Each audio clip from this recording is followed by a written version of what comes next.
Next game we're talking about, Dalton, is Eli's new school. Number 14, Tennessee, against number 24, NC State, which is a 7:30 night game Eastern time on ABC. My storyline, at least for this game, Dalton, these are two schools that handled their Week 1 FCS opponent very differently.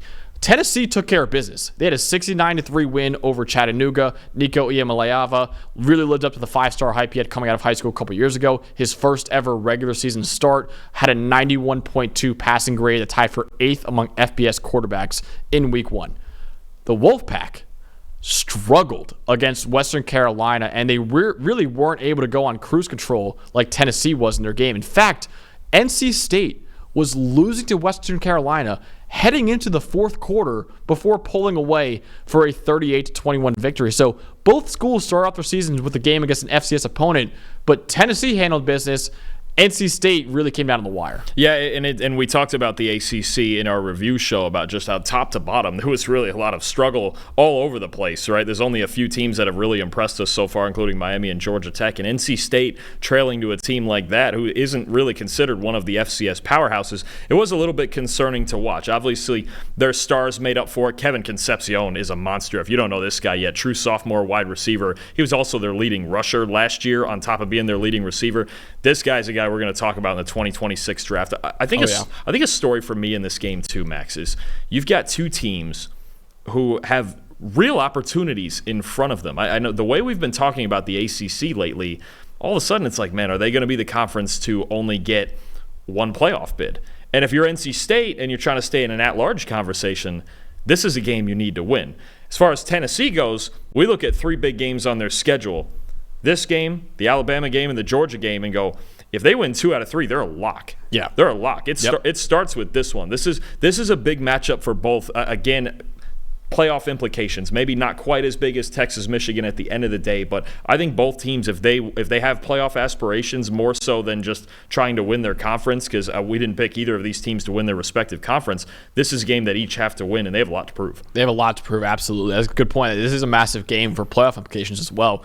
Dawn, you had the NC State offense in this game, so what should we be looking out for when Grayson McCall and the Wolfpack have the ball?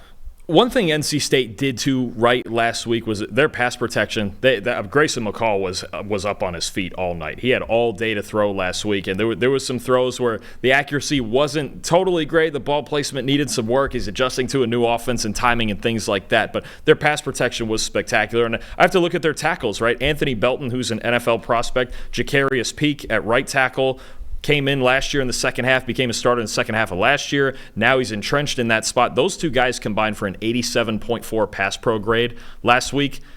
But they've got a whole different challenge coming than what Western Carolina is throwing at them. They got James Pierce Jr., number 27 for Tennessee, coming at them. Our edge one in this year's draft as far as it goes right now. And you look at what he did last year, 91.9 pass rush grade as a sophomore, third best in the Power 5, 13 sacks, tied for second most in the Power 5, and just an insane 21.8% pass rush win rate. This guy's a freak of an athlete. He's got everything in his bag. And the first thing that needs to happen if you're playing Tennessee, any team playing Tennessee, you go, how in the world do we either block or avoid number 27? Because this is going to be the biggest challenge. And Grayson McCall, coming off of a year with a career-low 51.1 passing grade under pressure at Coastal Carolina, it was also the first time that he was under pressure at least 30% of the time for a season at Coastal. So what you're getting at now is, if they can keep him clean and get the ball to their playmakers like Kevin Concepcion, they stand a chance. Absolutely, they stand a chance. They're going to be in this game. But if Pierce gets the pressure, and he only played 10 snaps last week. I haven't heard about any injury to James Pierce. I'm assuming they were just keeping him fresh for this game and just going, you know what, defensive players don't win the Heisman anyway. We'll just save you. We'll just save you for next week, and we'll unleash you against NC State. I haven't heard any news. I don't know if you have about that, but I don't think there's anything wrong with James Pierce. I think they just were taking it easy on him in week 1. That's the biggest thing. Can they block James Pierce? Can anyone else from Tennessee's pass rush emerge alongside of him? Because that's been a big topic lately over the last few weeks.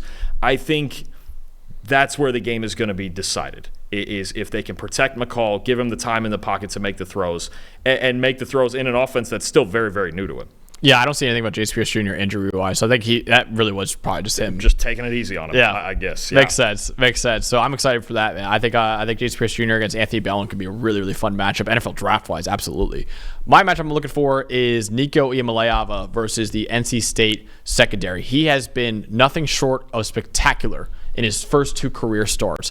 91.7 passing grade. If you combine the bowl game against Iowa last year and last weekend's game against Chattanooga, 4 big-time throws and 0 turnover-worthy plays combined over those 2 games as well. He has a rocket launcher attached to his right shoulder and appears to already have complete command of Josh Heupel's offense as well. I understand that the offense makes it really difficult as a draft evaluator, but Nico Iamaleava is going to really be an interesting study next year in the 2026 NFL draft because you look at him, he has all the tools in the world to be a number 1 overall pick in the NFL draft, but obviously that offense will play a part in it, but he really looks spectacular so far. I will say, though, the best part of the Wolfpack defense is their secondary. In fact, I would have had them, I only ranked the top 10 secondaries in the country. NC State would have been around top 15, top 20 if I extended my rankings.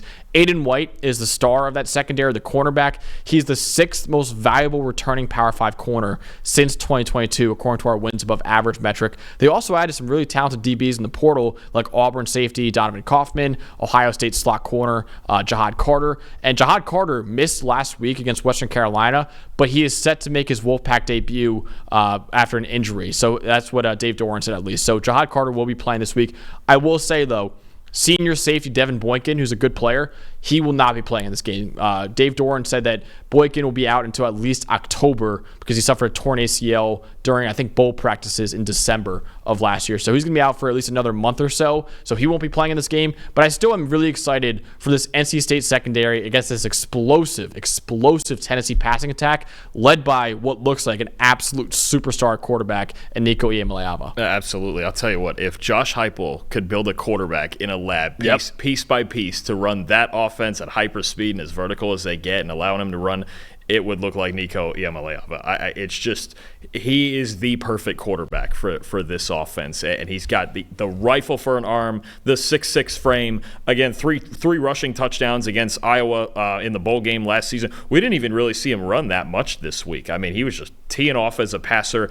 This is as true a dual threat as we have in the country right now, and in this offense, this is why he was so high in my Heisman rankings, because he could just put up stupid numbers in this offense, and a lot of quarterbacks do. You remember Hendon Hooker a couple of years ago, but Nico's got even more tools than Hooker did, and a loaded group of wide receivers to work with. He absolutely has that. So what do you think? Do you think NC State's going to bounce back a little bit and get a major victory over Tennessee, or does Eli's Volunteers look excellent once again and get the victory? I like the Volunteers in this game. They're so explosive. Brew McCoy and Squirrel White and Chris Brazzell and Nico's arm, and they're just so explosive. I think there's going to be a lot of points scored in this game because NC State has playmakers. Like I said, we're going to be talking about Kevin Concepcion for a long, long time, and he was really the main reason that they won that game against Western Carolina last week, that they came back and won it. But I've got Tennessee 42-28. I just think there's going to be, unless you have a really special defense, I mean, you're talking the Georgias of the world and you know, the SEC. We'll see how they get through SEC play, but and NC State has a good defense. They do, but this is a group of freaks offensively, a bunch of veteran receivers, and Nico at the center of it all. He's just a perfect fit for this offense. I think they're going to put up a lot of points in a lot of games this year, and I got him with 42 in this one. NC State's 28. I love it. Listen, this is not a home game for NC State technically, but it is in Charlotte, North Carolina, so kind of a home game for the Wolfpack. But I'm with you. I think Tennessee's winning this game 35-24. I think Nico Iamaleava is absolutely on a scorching start to his career, and he'll lead the Volunteers to a victory in this game. And I just got to see more from NC State. Grayson McCall, he graded out okay in that game, but you and I were watching him. He was inaccurate on a number of throws as well. I have more questions with NC State right now than I do with Tennessee, and I think Tennessee is going to get a big-time victory and keep climbing the rankings after winning this game. We want to get Eli's pick, though, in this game. Eli's Volunteers, obviously he has no bias towards them at all right now. So, Eli, what do you think is going to happen in this Saturday game? Vols by a million. All right, wow. Vols by a million. So, wow. You can get Tennessee minus 10 right now. So that's the bet of the year according to Eli. I'll tell you what, he's just jumping right deep in the wagon, isn't he? He's just all the way in. Wow. It just means more. It just means more. That's true. Yeah. Before you came into the office, he was trying to pull up Nico Iamaleava highlights on Ultimate. He couldn't get it for some reason, but so he's all in, man. He is all in on the Volunteers. He's just gonna have to believe us then. Yeah, that's it. He'll just have to believe the experts. That's true.